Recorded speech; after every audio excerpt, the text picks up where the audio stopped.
We're now learning of a PIL that has been filed in the Allahabad High Court, and this is to do with the violence that happened in Sambhal. Now there is a demand for investigation by an SIT headed by a retired High Court judge. The demand states that there needs to be action taken against policemen involved in firing and vandalism.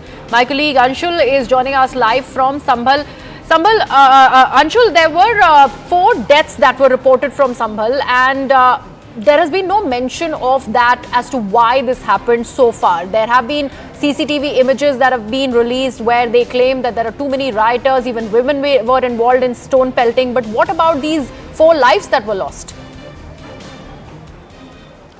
Well, there is no definitive answer as to who is responsible for the lives that were lost on the 24th of November out here in Sambhal. The Sambhal police continues to maintain that the bullets that were fired during that rioting was actually done from the side of the rioters, and it was not the police who did that. Police also maintains that the people who were killed by bullets, these bullets were of country-made pistol that were used by the rioters and not by the police, because the police does not have those officially.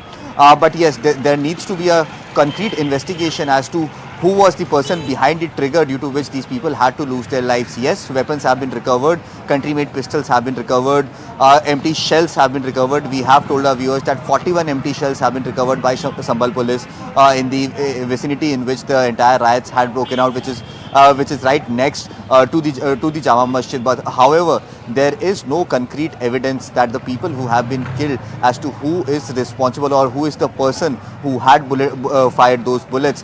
There were no CCTV footages that has been accessed even by the police at this point in time that could actually narrate an entire story of how these deaths have happened. The police is continuing to say that the bullets that were fired from the side of the rioters, and the police has nothing to do with this.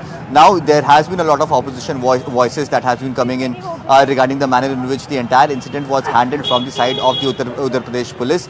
There is a lot of criticism happening, and on that line PIL has now been moved in the Allahabad High Court, in which it is being said that an SIT should be formed to investigate this entire matter. The hearing on this PIL will happen tomorrow, and it remains to be seen if at all the Allahabad High Court will deem it necessary to make an SIT into this entire matter, because over the last 4 days, if you look at the investigation that has been done by the Sambhal police, they have arrested more than 30 people as we speak.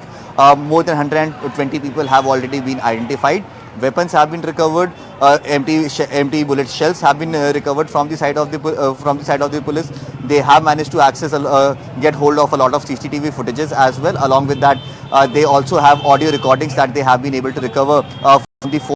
They have done their bit in the investigation, but still the larger question remains: who were the people who fired, due to which 4 people had to lose their life? Was it someone from the police? Was it someone from the rioters? This is something that needs to be identified, and then requisite action needs to be taken accordingly.